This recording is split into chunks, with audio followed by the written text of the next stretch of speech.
Howdy, everyone. Welcome to our second virtual talk for Campus Earth Month. My name is Danielle LaPerriere. I'm the Sustainability Manager with the Office of Sustainability and Campus Enrichment. And our Earth Month talk series is put on by our amazing student interns. These undergraduate students have been working with our office since the start of the semester. They've developed these talks on topics that they're curious about, undertaken research, and then prepared the presentation that you'll see today to share what they've learned with you. There we go. Today you're going to be hearing from Isabella and Eline. Isabella is a senior in bioenvironmental science, and Eline is a freshman in political science. Their talk, Be a Man, Gender's Role in Sustainable Conversations, will dive into the distinct relationship between gender and sustainability, uncovering how societal norms shape environmental attitudes and behaviors. From historical influences to the role of hypermasculinity and climate disengagement, explore why environmentalism is often perceived as feminine and how this perception creates barriers to progress. By challenging these narratives and highlighting solutions, their talk aims to reshape the way sustainability is approached so that it includes everyone. Before I hand it over to them, a few housekeeping notes and announcements. First off, the best viewing experience is going to be side-by-side mode. I have pinned Isabella, Eline, and myself, so you should always be able to see who is speaking beside the slide deck. We've also enabled live transcript. You can turn that on in your Zoom settings if you want to have closed captions for the presentation. Then I ask that you ask any questions that you have in the chat. There'll be a chance for our presenters to answer questions at the end. I've also set up Q&A, so you're welcome to use that as an alternative, but we find everyone is familiar with chat. And then finally, we are recording this talk so that it can be placed on our YouTube channel. So Aggies who weren't able to join us live can view this on our Campus Earth Month playlist later in the semester or later in the month. And it is Campus Earth Month, which means we're doing a prize giveaway. And this giveaway has you collect code words to win prizes, and you will get code words during this talk. Each code word gives you one entry into a random draw giveaway. The code words for today will be on a slide, spoken or written. I can give you a hint. One is on the slide, and then I will drop 4 more in the chat. You get to earn 5 code words for events that you watch live. So those of you joining us live get all 5 of those. If you're watching on YouTube after the fact, you're just looking for the one that's going to be on the screen. Keep track of all of those code words, and by April 21st, send our office an email, and we will enter you into those grand prize giveaways. You can see all the prize details, rules, and other ways to enter by going to text.ag/earthmonth. And kind of another plug for collecting more of these code words is I think these are some really cool prizes. So we'll be giving away one winner at tier 1. So you get a choice of a $250 scholarship or maybe a Yeti cooler of some sort. In tier 2, I think the double hammock is a really cool prize. And I have one of these JBL flip speakers at home and I absolutely love it. And then in tier 3, where we'll have 5 winners, the Stanley Tumbler has been a big winner for the past few semesters, but I have Lucy string lights at home from REI, and I love them. They make everything look pretty. If you are interested in getting more code words, a few ways that you can do this are with the other 3 talks from this series. So yesterday, Juliana and Shrita presented on From Concrete to Canopy, Why Urban Forests Matter to You. And that is now on our YouTube channel. So you can go watch it right after this by going to text.ag/concrete-canopy. And you can check out that amazing talk that they put on yesterday. And then we have 2 more live talks after this one today. Next week on April 9th, you can hear from Bilal and Sophia on efficiency or erosion, impacts of federal job cuts, and tools for organizing. They'll help you understand the academic, social, and economic impacts of these events and how people are taking action to respond. Finally, our last talk of Earth Month will be on April 11th at noon, and that is Kushal and Rebecca putting on demystifying AI and what it means for a sustainable future. That magic black box that is AI seemingly gives you an answer to all of your questions. Would you like a recipe for dinner using only items in your pantry? Or are you looking for an activity plan for a weekend? It's going to give you the answers, but have you thought about what goes inside that box? What types of impacts does your search have? Join them and they'll break down the impacts of AI on 3 pillars of sustainability: people, planet, and profit, and the role AI can play in creating a sustainable future. Well, that will wrap up our kind of 4 talk series that all of our interns have put on. But it's not the end of Earth Month festivities. There's lots of ways to get involved, and one of my absolute favorites is Campus Earth Day, which will happen in Rudder Plaza on April 16th from 10 to 1. Our interns will be out there with fun interactive tabling activities, and there'll be other student organizations and campus departments talking about the role that they play in sustainability on A&M campus. I've also heard a rumor that Rev will be there at 11 for photos with her. So if you want to come check out Rev and learn more about our office and actually get a free t-shirt and more code words, come out on Wednesday, April 16th. My final announcement before I turn it over to our stars of the show today is that internship applications for our office are open. If you're really curious about how you get to be an intern and do talks like Eline and Isabella are doing today, or outreaching events like you might have seen around campus, this is the way to do it. And we are accepting applications until April 20th for the fall 2025 semester. So if you are an undergraduate student from any major, you're welcome to apply, and you can learn more about that position by going to tex.ag/sustainable apply. All right, with that, I'm going to hand it over to Isabella and Eline. Howdy, my name is Isabella. Howdy, my name is Eline. And today we will be discussing the role that gender plays in sustainable conversations and actions. Environmental concern has been steadily increasing as pollution and waste become more rampant. Many individuals, businesses, and governments have begun efforts to be more sustainable, but there seems to be some sort of obstacle. Research after research continues to point towards the fact that women tend to exhibit more pro-environmental behaviors than men. A phenomenon known as the eco-gender gap is used to describe these differences between men and women's environmental attitudes. Some factors that can play a part in this gap are socialization, individual values, education, and culture.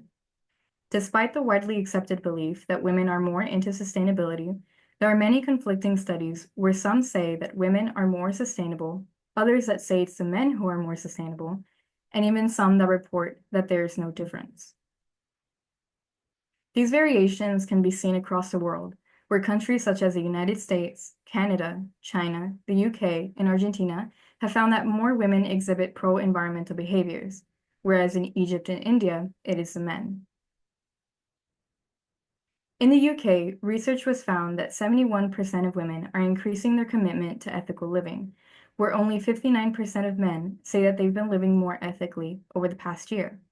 The same trend was followed in regards to recycling, conserving water, and limiting the use of indoor heating. In the US, it was found that despite the fact that there was a close mutual agreement between men and women that global warming is happening and human-caused, women still showed a greater concern for it and supported stronger CO2 regulations. Interestingly enough, it was noted that women were more likely than men to express uncertainty about questions like how much deforestation contributes to global warming. That being said, it was suggested that American women were less likely to be knowledgeable or just more uncertain about some scientific facts about global warming. Yet, they still had a more accurate understanding of the risks. The same thing was found in an Egyptian study that men tend to be more knowledgeable regarding the environment.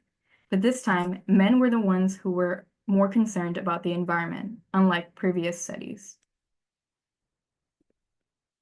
A similar case was reported in India, where women had lower levels of awareness of environmental issues.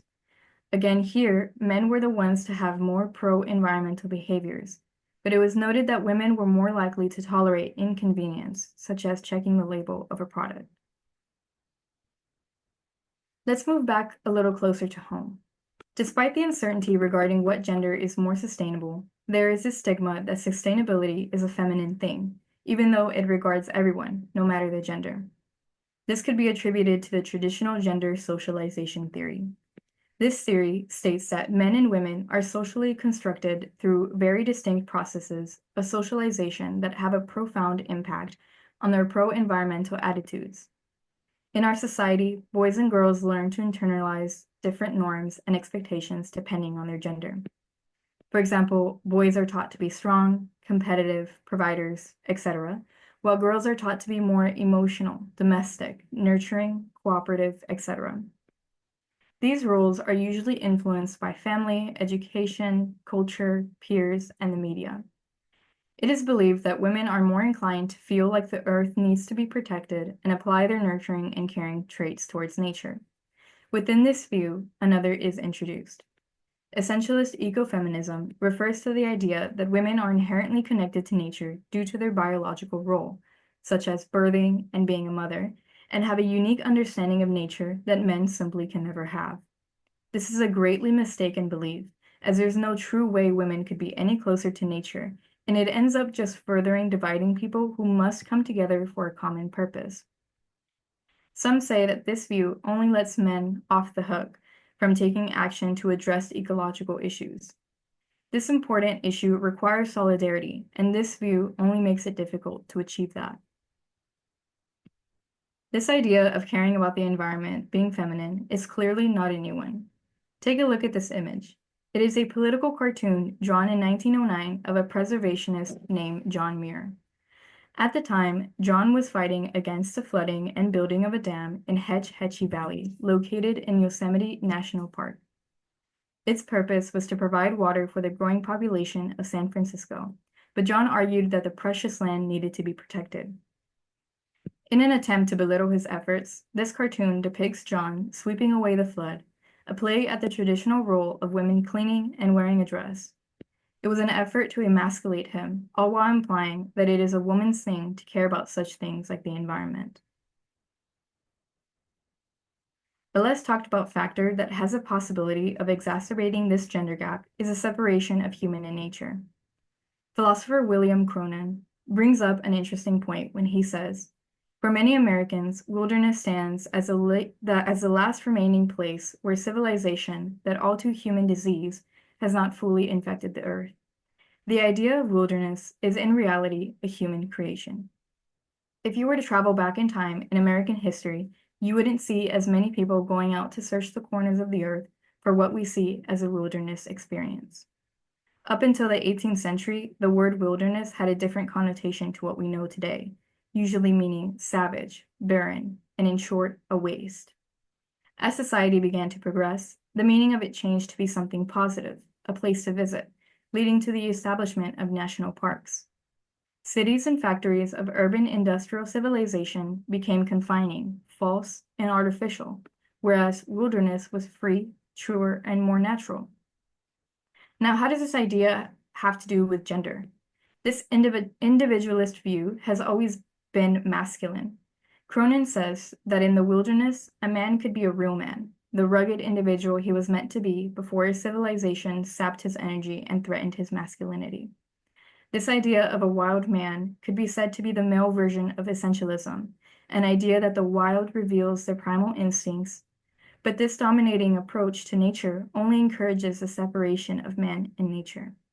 Just like essentialist ecofeminism, this also further divides people, when in reality, we are all part of nature and equally share the duty to protect it. Before I pass it on to Eline, our first code word of this presentation is eco-gender gap.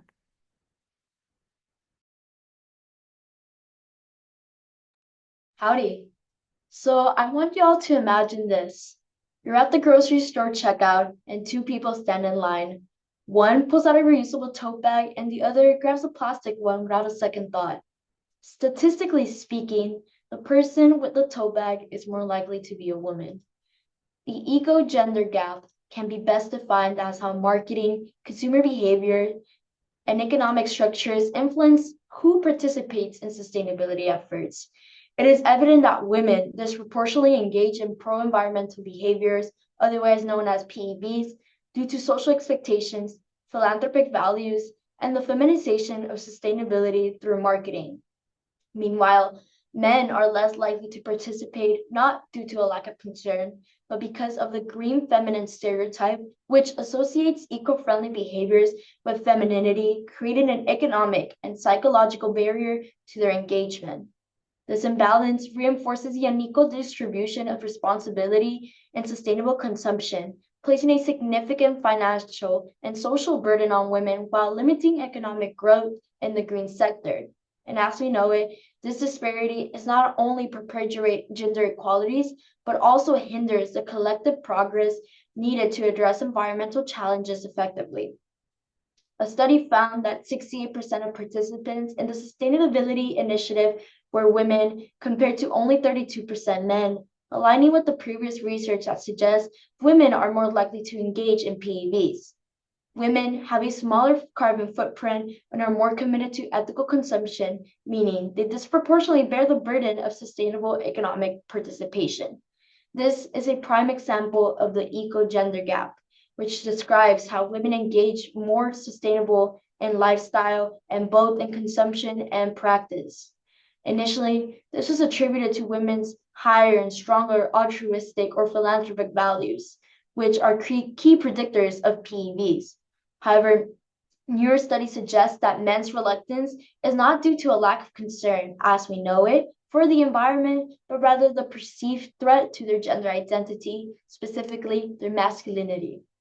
Additionally, this study identifies a green feminine stereotype, which explains how sustainability is often associated with femininity. This study found that both men and women perceived individuals using green products as more feminine, regardless of gender. This automatically creates an economic barrier for men, avoiding sustainable products and practices as a whole to protect their masculine identity. Traditional green branding uses like green colors and brown, soft fonts, and nature-related names, for example, Greenpeace or Friends of the Earth.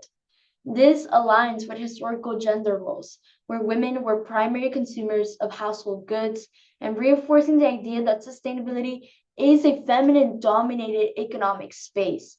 Men's reluctance to engage in sustainability aligns with research on gender identity maintenance. Studies show that masculinity is a precarious social identity. In other words, men actively avoid behaviors that could be seen as feminine, like avoiding reusable tote bags for groceries. This even extends to other consumption choices, such as preferring meat-based diets and sharper edge product designs to reinforce their masculine identity.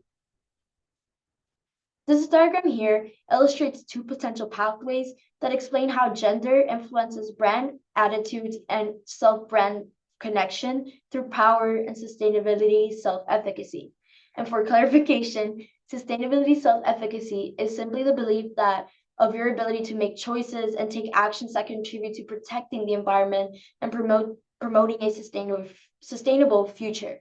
So it's basically like having the confidence to say that your efforts, whether it be through recycling, saving energy, or reducing waste, can make a difference for the planet. So moving forward, first, let's look at the top pathway, which is labeled Path 1, increasing power.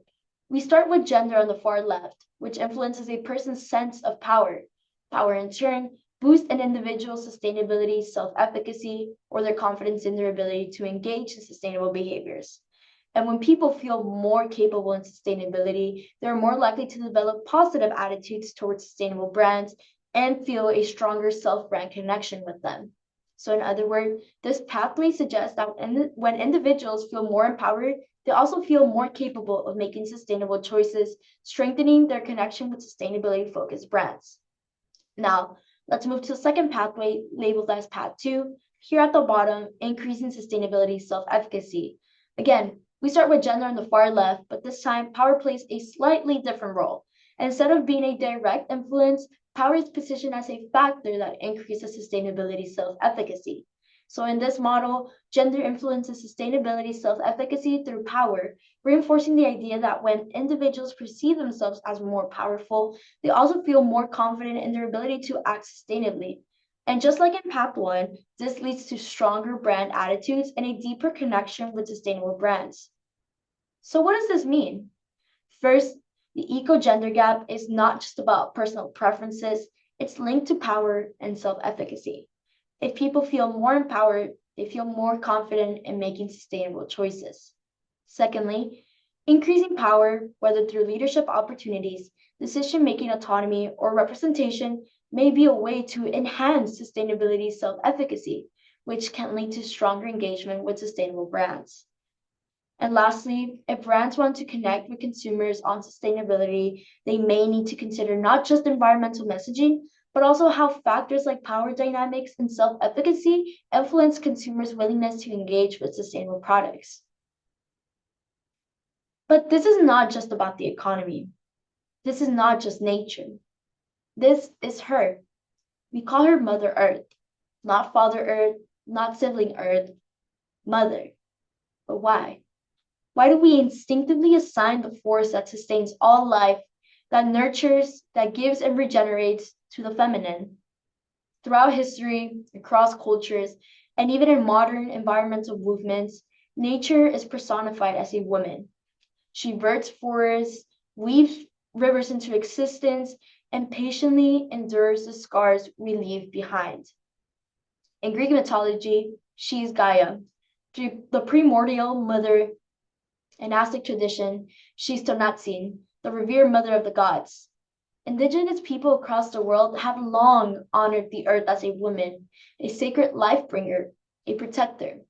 But the feminine isn't just nurturing, it's also powerful. Instinctively, many of us would call it her. We may say Mother Earth, she nurtures us, she provides, she suffers at our hands. But why do we feel the need to give nature gender at all? And more importantly, what does that say about how we treat it? When we call the earth mother, we don't just mean she creates life. We also assume that she will endure anything, that she will continue to give no matter how much we take. And here's where the danger lies. Society has long devalued the labor of mothers, of caregivers, of women. We exploit them, assuming their sacrifices are infinite, and in doing so, we justify exploiting the earth in the same way. By calling her a mother, we turn her suffering into something expected, something natural. But destruction is not natural. Wildfires consuming entire forests or droughts killing entire communities. None of this is natural or nature simply playing its role. This is our doing. So what happens if we stop calling nature a her? What if instead of seeing the earth as a mother to care for us, we see it as an interconnected system that we are a part of? Not something separate, something that nurtures us, but something we belong to. Because nature is not feminine and it's not masculine. It simply is. The river does not flow like a woman and the wind does not rage like a man. They exist beyond our definitions. They exist in balance. So if we want to change the way we treat the planet, we have to change the way we think about it. That starts with breaking away from these old narratives. With respect for the earth, not because it's a mother, but because it is alive, because it gives us light, food, shelter, not as an act of sacrifice, but because that is the way life works when it is in harmony. Thank you.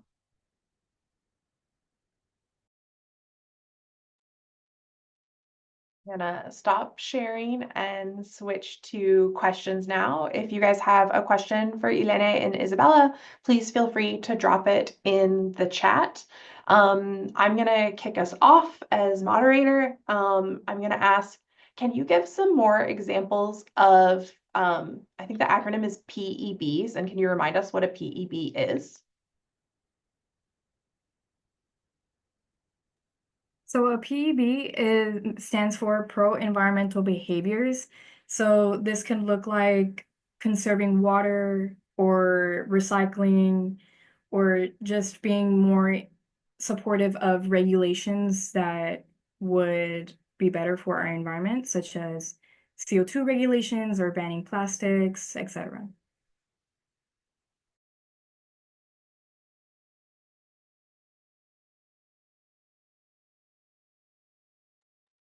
Any other questions? Drop them in the chat now.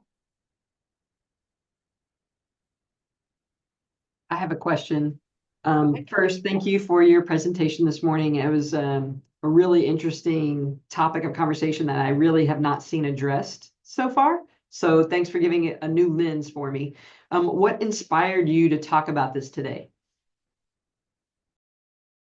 So I can start it off. I'm a double major in women's and gender studies. And so a lot of our discussion is very sociological based. And when entering sustainable practices and this like topic of sustainability, I feel like there's a lot of talk when it comes to like profit, for example, the economy, but we don't really see that much of like social aspect. And that's something that I wanted to introduce here at the office, not just about like the feminization of sustainability, but how also we need to remove this gender ideal of sustainability outside of it to continue contributing to our sustainable efforts here at Texas A&M and beyond.